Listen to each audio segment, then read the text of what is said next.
Most stories start at the beginning, but this story starts at the end. The hero party is facing the demon lord to finally save their world. Our protagonist, Great Sage Sato, is the brains of the party, coordinating his party members like pieces on a chessboard. However, the demon lord is more formidable than Sato realizes, injuring Kane, the hero.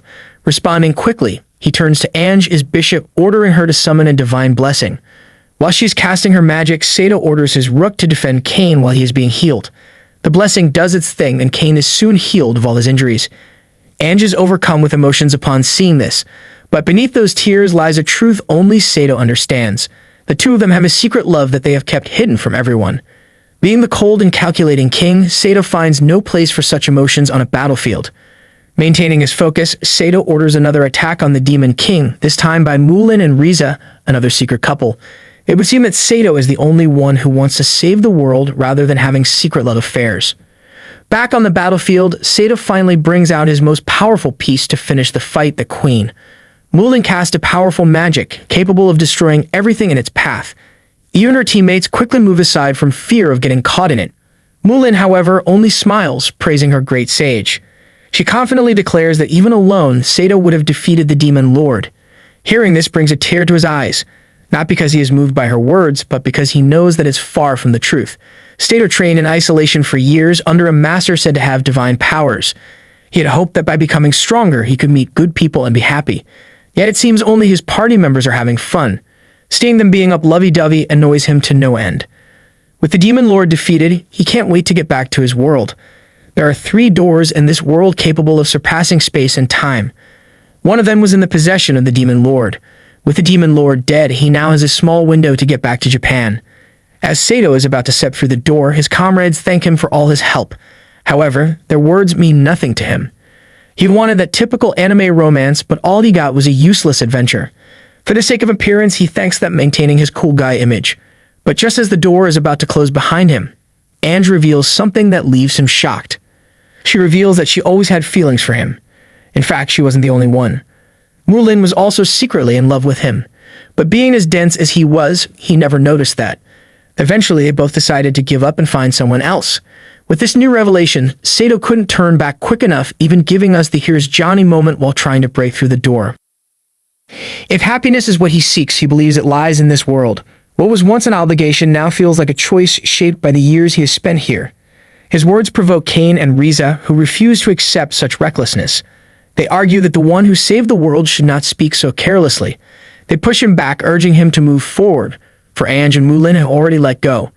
His path still stretches ahead. Then suddenly, a powerful explosion erupts. His body contorts, his clothes left behind as an unfamiliar force twists him out of place. Confusion grips him as he sees his shadow diligently immersed in study. A queen's voice reaches him, asking if he remembers her. Uncertainty clouds his mind as he questions what he has just seen. The queen suggests a bond still lingers, though his memory fails him. It matters, but not yet. Even so, he presses for answers. Suddenly, a girl appears, a one whose face he cannot place. The queen speaks again, her voice steady. His previous world still awaits, and his true journey is only beginning. And then comes the moment when Sato has to return to his previous world. Spinning through the air, he plummets from the sky, crashing onto the ground with a heavy thud. The place where he lands is nothing more than a heap of trash. Dazed, he stares at his surroundings, and the only question echoing in his mind is why he has ended up here. He wants to go home, but has no idea where he is. He headed to the main street with no other option, thinking that finding a police station and asking them might be the best course of action. A sudden chill grips him, piercing through his skin. It is only then that he realizes he is naked. Before he can process the shock, the door of a nearby house creaks open and an older woman steps out. The moment she lays eyes on him, she lets out a sharp scream and calls for the police. Panic surges through him as he scrambles to cover himself, but the woman continues shouting curses at him, refusing to listen to anything he says. Within moments, the police arrive. One of them demands to know what all the screaming is about. The older woman wastes no time pointing at Sato, informing them that a pervert is standing right there. The officers exchange puzzled looks. One of them eyes Sato's bare state with clear disdain, muttering that he does not understand why this guy is naked. He remarks how perverts keep increasing as spring comes. Another officer scoffs, questioning whether Sato is not feeling cold since it is April and asking what he's trying to prove by displaying himself like this. But Sato has no answer. One of them steps forward and warns him that if he does not explain himself, they will have to arrest him. His breath catches. The thought of being detained at the start of his new journey horrifies him. That cannot happen. Without thinking, Sato, hastily covering himself, suddenly scrambles up the wall and takes off running. One of the officers yells after him and demands to know why he is running around naked.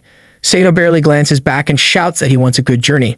The police officers exchange glances, asking one another if they should even bother chasing him. But after a brief moment of consideration, they decide against it. After all, they are off duty and their drinks are far more critical. Meanwhile, Sato keeps running, but exhaustion soon catches up with him. Realizing he cannot keep this up forever, he finally decides to go home. He will explain everything to his family, and they will believe him. He is sure of it. But then, all at once, his mind goes blank. His steps slow, his gaze fixed ahead, yet nothing looks familiar. A terrifying question echoes in his head. Where is his home?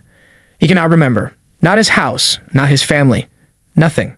It all turns into a blur. Fragments of memories suddenly surface. Someone had once told him that his mission in this world would be complete after defeating the demon lord. After that, he should have gained enough strength to return to his previous world to reclaim his true self. He must go back and find true happiness. But what it is that he truly wants, the thought lingers, but no answer comes to him. He remembers nothing. A low growl rumbles from his stomach, breaking the silence.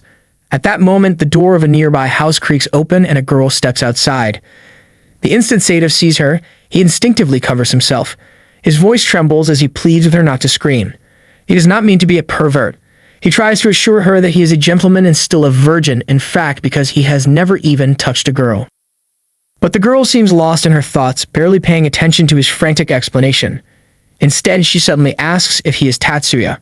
Caught off guard, Sato panics and nods. Her eyes widen with excitement as she steps closer and urges him to go home together. Before he can protest, she rushes toward him and throws her arms around him, holding him tightly. The unexpected warmth of her embrace freezes him in place.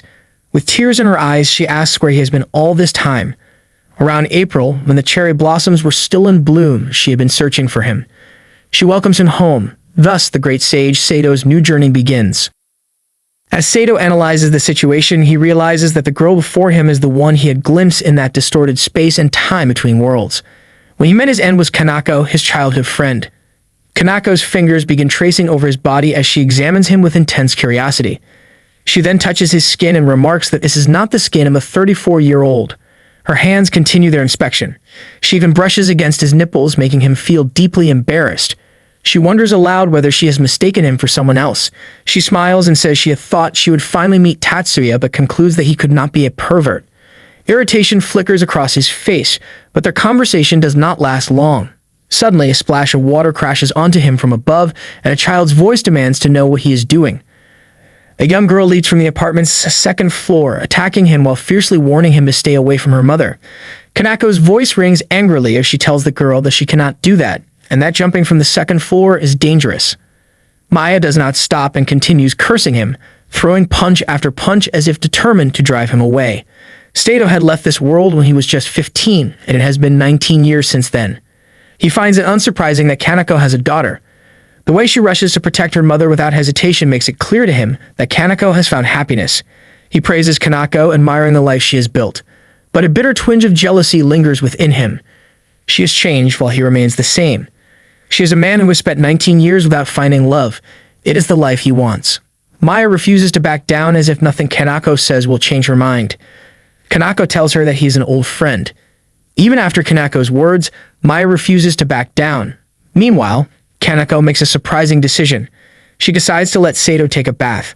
Both Maya and Sato are left stunned. Kanako explains that being naked and soaking wet on an April night would typically result in death, and if he dies, it will be Maya's fault. Hearing this, her fists clench as she issues a warning that she will kill him after he dries himself.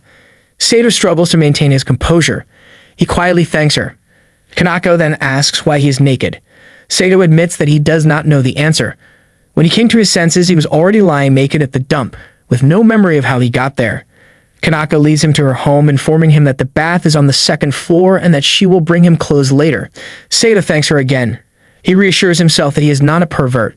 A strange thought crosses his mind. Perhaps this is one of those bizarre incidents where someone ends up naked in another person's home. As he moves, he accidentally shatters the bathroom's glass door, feeling like he has crashed into thin ice. During the bath, sharp pain surges through his body, forcing him to scream. But he takes deep breaths and is determined to calm himself down. He pieces together what has happened so far.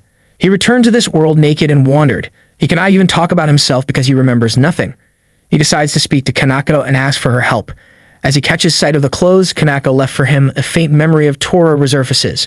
For him, who has just returned from another world, the sight of those clothes stirs something deep within him. Saito expresses his gratitude to Kanako for both the bath and the clothes, though Kanako apologizes, mentioning that the clothes might smell like an older man. But Maya grows visibly upset. Saito offers to wash the clothes before returning them. He struggles to understand if Maya has an emotional attachment to them.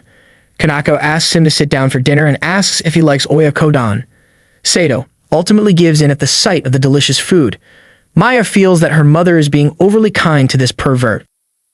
Kanako remarks that if he is a pervert, he seems sincere. He does not appear to be a bad person. She believes that Saito has endured many hardships, but reassures him that everything is fine now. Saito almost accidentally calls her mama without realizing it. He gathers the courage to accept that this person would take him without disillusionment, even if she thinks lowly of him initially. Before he can say anything further, a voice calls out to Kanako from outside. It turns out to be a customer who is completely drunk and demands clothes from Kanako. To Saito's surprise, he recognizes the man as the same policeman from the dumpster earlier. Having forgotten to close her clothing shop, Kanako leaves the table to attend to the customer. She tells Saito to take his time and enjoy his meal. Maya insists that he should leave soon and her mother would be upset if there were leftovers. She urges him to hurry and eat. Saito tells her that he needs to talk to Kanako first. Maya realizes that he knows her mother's name. Suddenly, complete silence fills the room. Magical chains shoot out from electronics, photos, and even the food shelf, leaving Saito stunned. He wonders why something like this would exist in Japan. It turns out to be Maya's doing. She declares that he has broken the barrier she placed at the front door. She explains that normal people would not even realize why they cannot move, but he can see. Saito understands that the strange sensation of thin ice he had felt earlier was the barrier. A sword materializes from beneath the high schooler's skirt. Maya declares that she will beat him until he confesses the truth. She appears almost innocent, creating an odd contrast. The two begin arguing. Maya dangerously raises the sword to his face. Saito insists that he was passing by. Maya demands to know where exactly he came from. To perceive magic, one must be capable of handling it, just as those in 2D cannot comprehend phenomena in 3D. Maya warns him to hurry up. Since he exists in the same dimension, he should be able to use his magic from the other world in Japan. The power from the other world begins to be stored within Saito. Maya shouts at him and tells him that he should be scared and confess. As he moves a chess piece with his hand, he warns her to quiet down as one move could break the chains. Saito attempts to calm her, insists he is not her enemy, and wants her to understand if she lets him speak. But Maya shouts that he has no right to act smart in his current state. Summoning her Shikigami, she launches an attack. Saito, still bound by chains, moves his pawn and passes. The pawn shatters all the chains binding him. Even Maya's sword breaks in one swing and her Shikigami is dispelled. Saito points out that he never told her his name. He delivers a grand introduction. He declares that even though he was born in Japan, he has no childhood memories.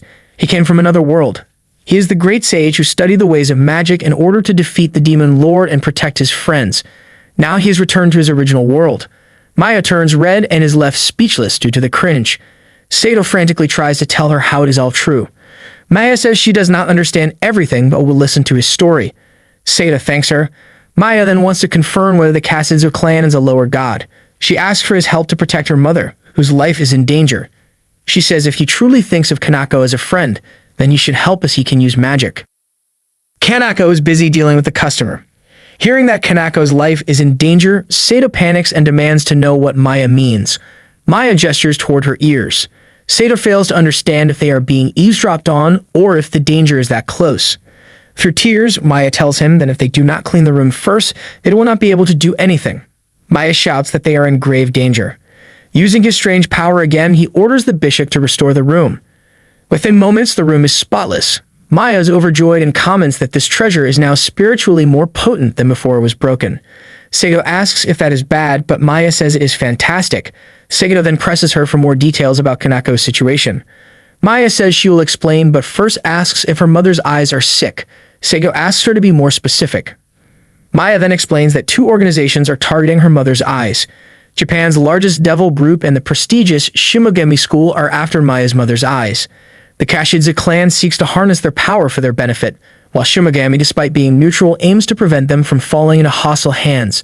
Sato realizes they are talking about devils and onmyuji exorcists who exterminate yukai. The presence of a girl with fox ears and a tail before him makes it undeniable. Maya explains that while she descends from a devil family, she is not an active member. Only one person is born with power per several generations, meaning it condenses into a single individual. Her eyes are known as the evil eye that takes all. This confirms what Sato once heard in the other world, that the Demon Lord's ability was also a being that takes all. Sato wonders if this means Kanako's power rivals that of the Demon Lord. Maya explains that although her mother possesses immense power, she does not know how to use it. But she remains incomplete. This latent power still puts her in danger. Kanako arrives and becomes sad upon seeing that neither of them has eaten. Maya always eats when there are customers. Kanako asks if she is going through a rebellious phase, prompting Maya to start eating and hurriedly urges Sato to do the same. They whisper about sensing intruders, 2 from the back, 3 from the front, all possessing magic power. Maya informs Sato that the Kashidzu have come directly for them. Kanako asks if something is wrong or perhaps the food tastes terrible. The lights go out and the front door opens silently. Kanako wonders if it is a power outage. Then a chilling thought strikes Maya. Sato's powerful magic might accidentally trigger her mother's awakening. She urgently warns Sato not to mention anything about her mother's power. If she realizes it, she might fully awaken. 2 unknown figures silently enter the house. Sato struggles to decide what to do. They have concealed their noise so well through magic they remain undetectable. Kanako searches for her smartphone, asking where she left it. Maya recalls seeing it near the stove. As the 2 intruders approach, Sato punches one, overwhelming him with sheer force and smashing his face on the table. Before he can fully react, another figure appears and aims a gun directly at his head. Sato is caught off guard. He does not know if the gun is just a weapon or a medium for casting magic. Without hesitation, the man fires. To everyone's shock, the bullets do not hit Sato at all. Kanako finds her phone and turns on the flashlight. She points it towards Sato to check if he is okay. She absent-mindedly wonders whether they paid the bill. The decoys have already been dealt with, and 3 real threats are approaching from the front.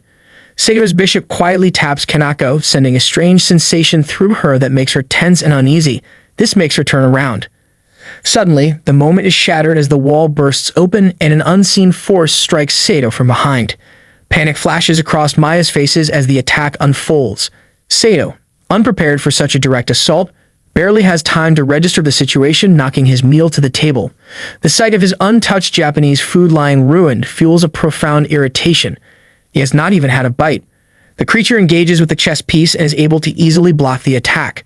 Sato silently questions how the attack was halted, as it had once broken through even the Demon Lord's defenses. Sato is surprised by the power of the Shrine Maiden. As the maiden begins to prepare for the attack, the queen arrives, capturing the creature in her massive hand.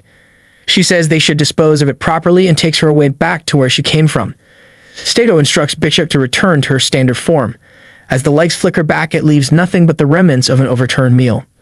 Maya exhales as if drained, while Kanako laments the mess and moves to retrieve a tablecloth.